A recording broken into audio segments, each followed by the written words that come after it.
Thank Primus. It worked. You haven't defeated me, Autobots. You've lost, Trypticon.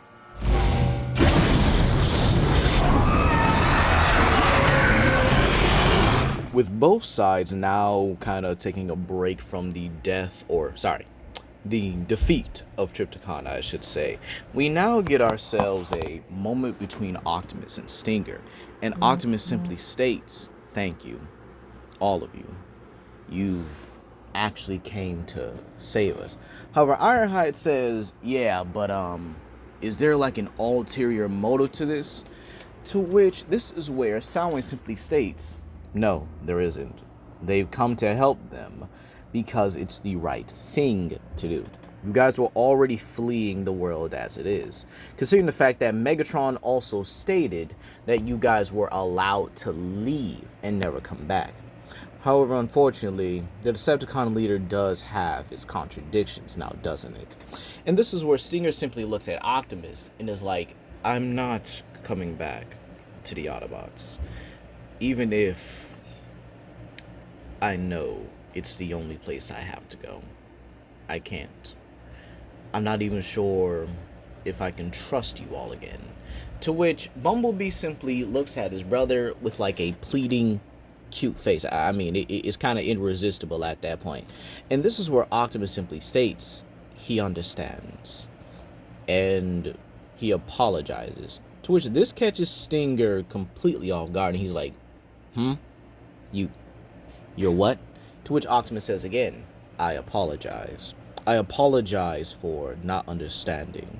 I apologize for looking at you with anger for killing Zeta Prime and Alpha Trion without looking at you as what you really are, a victim of the cause." To which Shadow Striker's like, a victim? Huh. Pretty words, Prime, but how are you going to make it up to him? The rest of us simply just follow him at this point. I have my reasons, of course. To which this is where Ironheart is like, "Well, believe it or not, I actually do have an idea if you guys are open to it." To which Stinger looks at him and states, "I'm listening. How about you come back? You guys could be your own thing from start to finish. New symbols, new insignias, but you help us. It would be a great turnaround of events, and you could honestly be the ones to keep maybe Optimus and the rest of our cause in check." And so Stinger simply thinks to himself and states, "Okay, I suppose this could work out. However, there is one big problem." To which Optimus says, "What is it?" And so they pretty much look down at the edge together. And again, Trypticon was still alive in canon, so they're like, "So what do we do with him? We're not just going to leave Cyber Godzilla down there, are we?" To which Optimus is like, "You make a very good point. I have something, but it might be a little inhumane or in Cybertronian, or however Cybertronians will say it." And Stinger's like, "I understand what you're going to say and what you're likely going to do. However, it is better than the alternative of letting him just stay there. Plus, I think killing him might be a little too long, if you get what I mean." To which Optimus is like, he wholeheartedly agrees. So this is where a couple operations later, Stinger's power core is hooked up to the Ark. Now, keep in mind the Ark is still under construction at this point, but having Trypticon as a power source makes it, I guess you could say, less tedious to get some power. However, this doesn't ultimately end everything here. You see, we still have a couple things to cover. What happens in Fall of Cybertron, or the events leading up to Cybertron? Well, believe it or not, the Autobots are still on their last legs, especially when it comes to Energon, right? And this is because, again, the core had to shut down due to the whole cardiac arrest thing with Primus and the Decepticons manipulating the Dark Energon. Now, when it comes to the things in Kaon, the Decepticons are kind of organizing themselves at this point. Megatron is on life support, because not only did Stinger blast him with the Bloodstorm Cannon, which, as you guys know, in the last part, or at least in the very beginning I covered, that thing is meant to kill combiners. So, yeah, Megatron's definitely, in some sort of state, incapacitated even. Not fully dead, but he's in a way he cannot leave. So, and Soundwave is also gone. So, guess who utilizes this opportunity to, quote-unquote, rise up? Yeah, I think it is going to be Starscream. Now, Starscream taking over far early in the original would still happen. Now, would Shockwave actually vie for control over the Decepticons from Starscream? No. And weirdly enough, he never really wanted the Decepticons to begin with, in all honesty. I think he really just joins them because it's logical. They had the military advantage and stuff like that, and so it was just, much easier and much simpler for him. Now, back in Iacon, we do have some changes here. For starters, with the Deathbringers now on their side, all 6 of them, by the way, it doesn't change too much with the Autobots dynamic, as they do, some of them still do trust Stinger, while some of them are apprehensive because he did work with the Decepticons. They do get a new insignia, and I actually think the Cybertronian Knight symbol would actually represent the Deathbringers, because again, they are the most honorable and the most devoted to doing just the right thing. Even it does sometimes have to go a little bit to the darker side of things. You have Stinger, the tactician, Soundwave, the communications chief. You have Blackout, the technician, Shadow Striker, the sniper, Flamemore, the interrogator, and Dreadwing, the explosive expert, now rocking these insignias. And I think this does suit Dreadwing as well, because he is one of the most honorable Decepticons. But now that we're pretty much done, we can get into Fall of Cybertron. Finally. But this will actually get some changes to the story. For starters, let's talk about Kaon. With half of the Decepticons still following, Megatron's ways and stuff like that, this does mean Starscream does have a massive amount of falling. He's got the Stunticons, he's got the Combaticons, he's got Barricade. However, he doesn't have the Constructicons. Where are they, I wonder? But that's for another time. So, with that being said here, we also have the fact that Thundercracker would actually be his second in command. Now, is Starscream still the veiny bot he is? Yes. Unfortunately, yes. That dude never learns. No matter how many times Megatron blasts him, pimp smacks him, drop kicks him, or seismic tosses that man, he still never learned. But now, let's get into the lore, or more detailed version of Fall of Cybertron. What still happens, like in canon? RC losing Tailgate still happens. Unfortunate, but Stinger really being there doesn't change a thing. It really doesn't, unfortunately. However, instead of Bumblebee and Cliffjumper going to save her, it's actually Flamemore and Shadow Striker. And Flamemore does, beat up Arachnid in such a vicious way that Arachnid just has no choice to retreat. But they do take the time to comfort RC before really heading out of there, even taking Tailgate's body so that they can properly bury him. Now, let's talk about Grimlock. The Lightning Strike Collision Force does maintain, does form in this, And believe it or not, they actually get along with the Deathbringers greatly.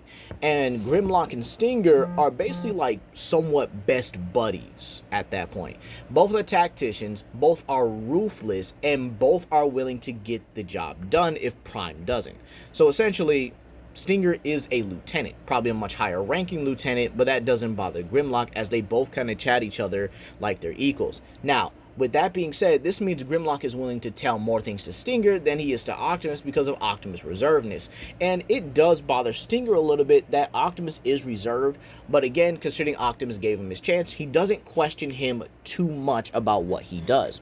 Now, here's the thing.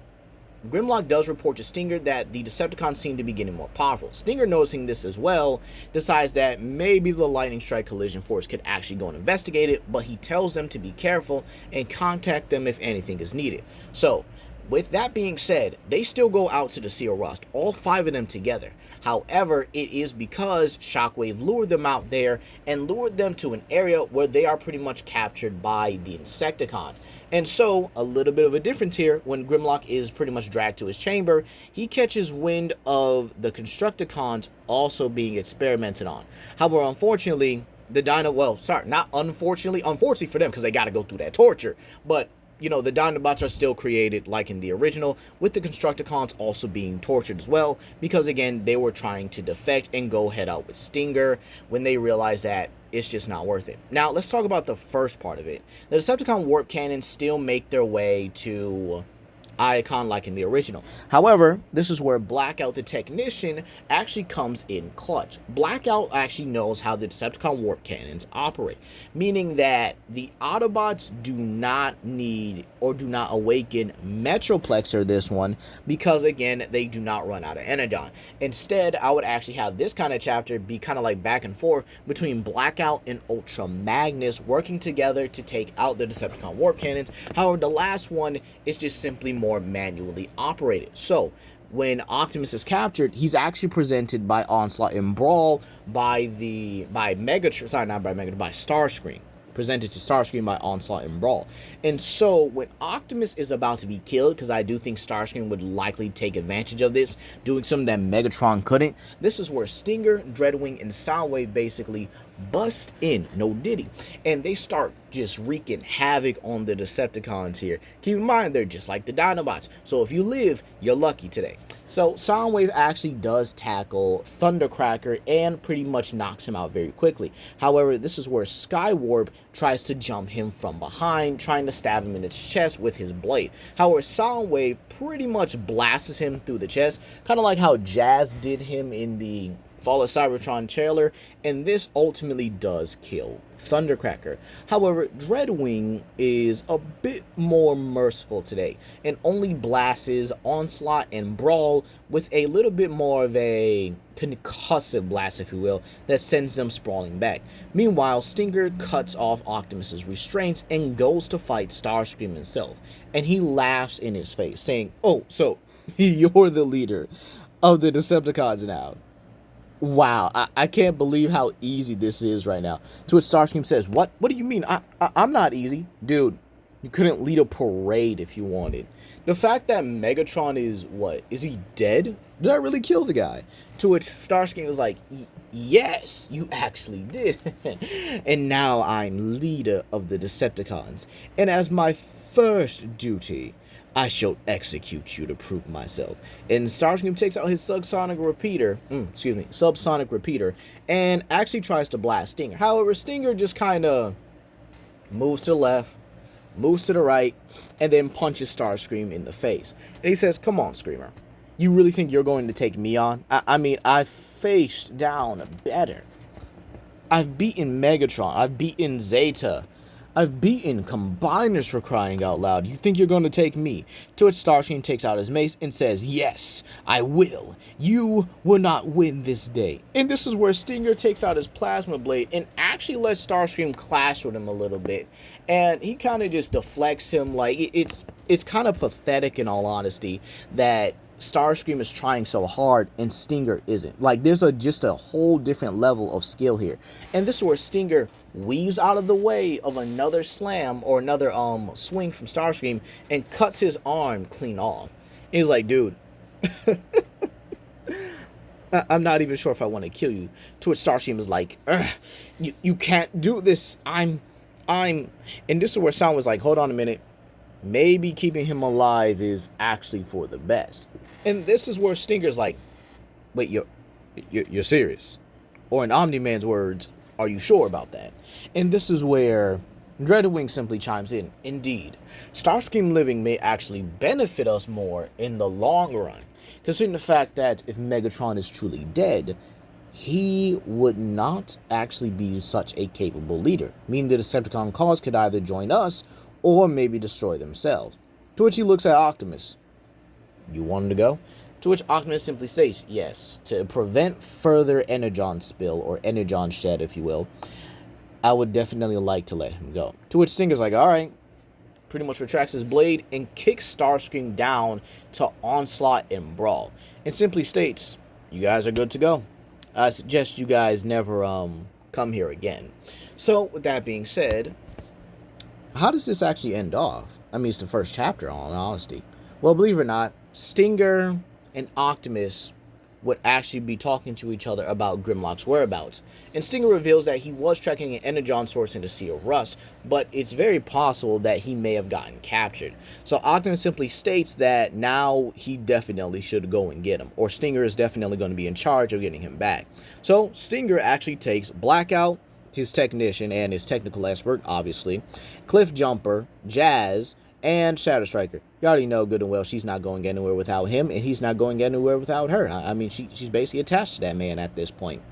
That's her boo thing. Now, with that being said here, how does the rest of the chapter go? Well, with 4 Autobots, plus with Sideswipe and Soundwave pretty much at the ship, Soundwave maintaining the communications and hacking anything that needs to be hacked, or basically destroying any firewalls, they basically get through not only Cliff Jumper's chapter a lot quicker, but they also get through Jazz's. However, when they get to Shockwave's little laboratory where you find the gear shredder and all that, Blackout is actually able to hack the facilities and find out where Shockwave's laboratory is, where he is holding Grimlock. Where is it? Basically, it's deep within Kaon. And this is where Sting is like, oh, you just had to be transported deeper into Kaon, right?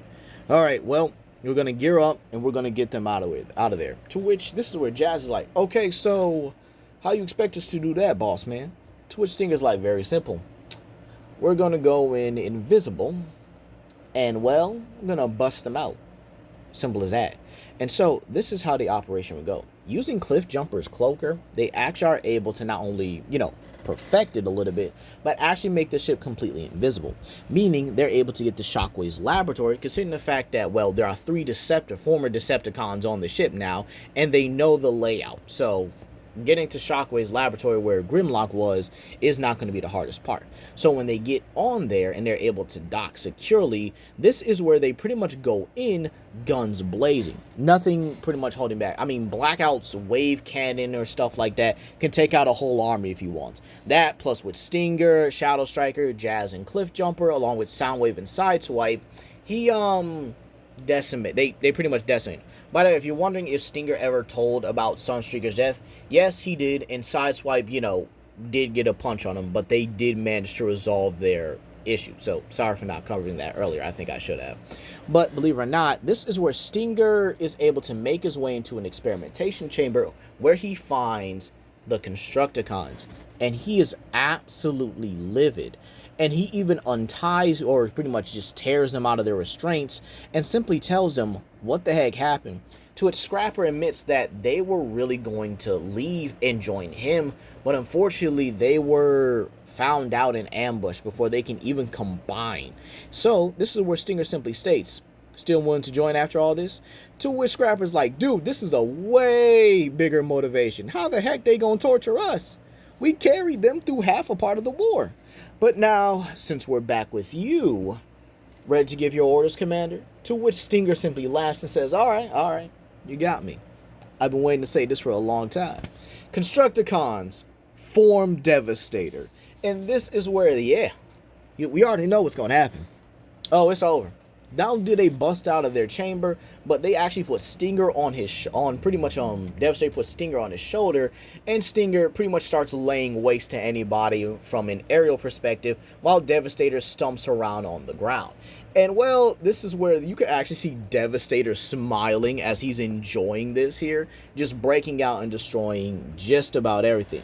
Meanwhile, Shadow Striker and Jazz are the ones to find Grimlock, free him, and then they meet up with Cliff Jumper and Blackout to free the rest of the team. So this means that the Dinobots and Constructicons are all going back to Iacon.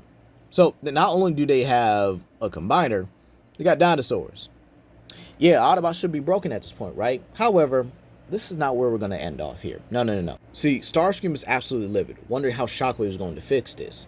And Shockwave pulls him deeper into another part of the laboratory that wasn't destroyed and presents to him Predaking.